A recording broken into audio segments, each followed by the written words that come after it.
Hey England! For the entirety of this video, I'm going to be calling this sport football and this sport soccer, okay? Oh blimey mate, we got a cheeky bugger here, we do. Well pip pop cheerio, hope a stiffy wanks your knockers, God save the queen.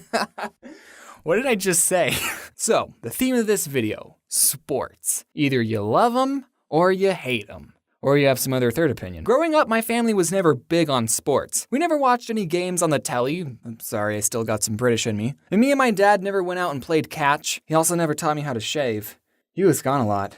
He always talked about Heather. Okay, but I did play soccer for a couple years when I was like 7. I was on the green team. Sports at that age aren't even like sports. It's just parents wanting you to go outside more. Being a goalie on a soccer team when you're that age is super stressful. The whole team is counting on you. Even stopping a ball that's gently rolled towards you is difficult. One time, the other team we were playing was so sucky that all the players spent the whole game on their half of the field. And I was the goalie for my team, and I remember just sitting down and picking at the grass. Soccer was the only sport that I've been on a team for. Well, I mean, I'm not counting the track team that I was on for only 2 days. There is this kid I mentioned a long time ago in my Boy Scout video named Micah. Now, he was a soccer fanatic. I wonder what he's doing. Okay, England, we have this holiday called Thanksgiving. We celebrate it because it's when we left your lame country. Don't ask what we did next. So on Thanksgiving, for some reason, it's a tradition to play football before you go and eat food. So while the ladies stay inside and cook the meal, the men go outside and throw the pigskin around. I'm just kidding, you guys. I'm not a sexist. But I mean, that is what happens. So one time during Thanksgiving, I was a little kid, like 11 or 12, and I was playing football with my dad and his other 40-year-old friends. So me being the littlest, I wasn't particularly the best player, but while we were playing, I freaking caught the ball. I caught it! And then I just started booking it across the field. I've probably never ran so quickly in my entire life. And I actually made it. I scored a home run. Woo!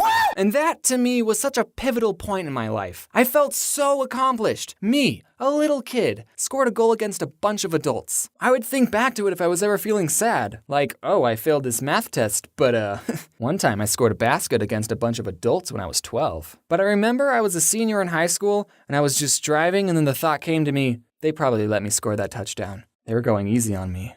Man, growing up sucks. I was never all that competitive as a child. Well, okay, I was never competitive when it came to sports. It's just a game, guys. We're supposed to have fun. Winning's not that important. Sports are good at that age, though. They promote physical activity, you can make friends, you might like the sport and want to pursue it more, and it's not a big deal if you suck. I'm totally making my future kid play a sport. That is, if I have kids. What if I die alone? People make the comparison that some people watch gaming channels for the same reason that others watch sports. You're watching someone play a video game? Why do you watch someone play when you can just go to the computer and play it yourself? Now replace the word video game with sport and outside with computer, and it's the same thing. Loading Artist made a very good comic about the point I'm trying to make. I'll just read it. What are you doing? Watching this guy play a game. It's pretty funny. Wait, so you aren't even playing? Yeesh, what a waste of time. And then he goes and watches a sports game. Man, Loading Artist is so much cooler than me. I've said this before, but he was such a big inspiration to me when I was first starting out. I just wanted to say that again. Go read all of his comics right now. I just want to say it's fine if you watch sports. Granted, I won't watch them with you because they're incredibly boring. You want to know why gaming channels work? It's because they play different games. Even Captain Sparkles, who mostly plays Minecraft and also who I love, by the way. And I did buy a t-shirt to prove my point, but it's still in the mail. See, look, I bought a t-shirt and I bought sunglasses right here. So I just want to give a big shout out to themakershop.com, who's taking a million years to ship me my Captain Sparkles shirt. It was going to be so cool. I was going to say, I bought a t-shirt to prove my point. And then I was going to flick the sunglasses that I also bought down. Notice me, senpai. This email says it's going to take 3 to 7 business days to ship. Well, yesterday was the 13th business day. So what is it, Jordan? 7 or 13? So I bought this just so I have something physical to show my love for Captain Sparkles. I've been watching all of his videos since TNT. Oh, he's changed it. But the point is, he changes around the format and the rules of his Let's Plays with all the different maps he plays. It's different for every video, even his role-playing ones, which I'm still waiting for part 5 to come out. Like, imagine if there was a gaming channel that only played the first Super Mario game. It might be fun to watch at first, especially if they're good at playing the game, and it might be fun to watch how other people play it and see what they do. But for 50 years? Don't you think that would get a little boring after a while? I mean, only so much can happen, and that's what I think sports is like sometimes. It's the same game, same rules, over and over and over. Like, spice some things up once in a while. What if for basketball there were like mystery boxes like in Mario Kart and you could grab them and that would give you an advantage? How about if a team is losing, they get some wacky, hilarious handicap depending on how far behind they are so it's not hopeless for them? But James, sports is supposed to measure your talent.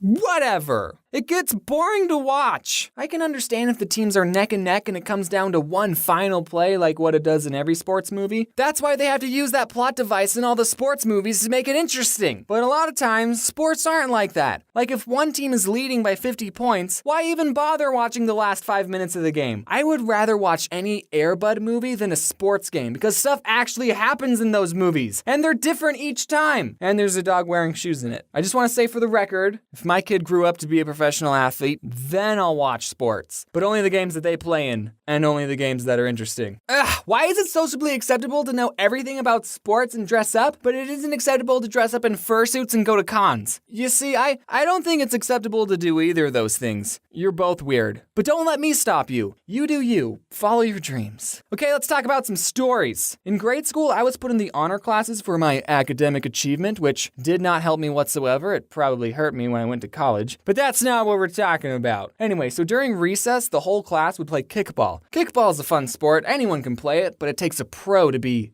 good at it. What? There was this girl in my class who was the best kickball player, and then later when she grew up, she became the valedictorian of my high school and went to Harvard.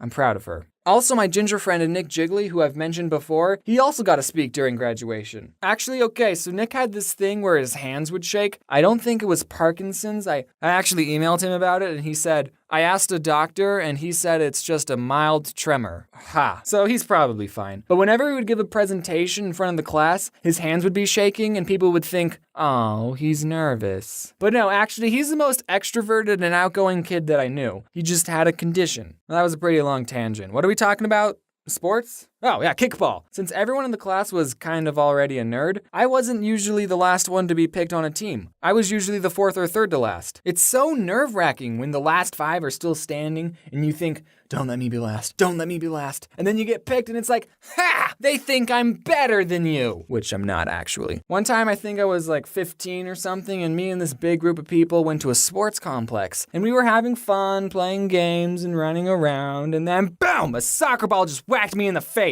I got a bloody nose and I couldn't stand up without toppling over for a few seconds. And then I went to a bathroom, freshened up. What sucked was that it was a girl that hit me and people made jokes like, oh, you got hit by a girl. It still hurt, okay? So I sat out for a couple of minutes. I waited until I stopped seeing flashing colors. Then, like the man that I am, I went back and played some more. And not 5 minutes go by when it happened again. Different person this time. But after the second time, I was completely out. I mean, I wasn't unconscious, but I couldn't get up. I remember my brother had to carry me out on his shoulder. So I didn't play any more soccer after that. I didn't play for a long time, actually. I don't think I even played soccer after that whole experience. So, thanks for watching. That was the video. I didn't even talk about how sports athletes are overpaid, but that's not really my here nor there to say that. Some people think that I'm probably overpaid. I would have had to do research to talk about the overpaid athletes. Teachers, they don't get paid. They get paid nothing. But I mean, it's kind of like supply and demand. I'm just talking out of my butt right now. Not everyone can throw a football. What else? So yeah, thanks for watching. Remember to smash that video, smash that subscribe button, smash that comment bar, and smash your girlfriend. I'm sorry.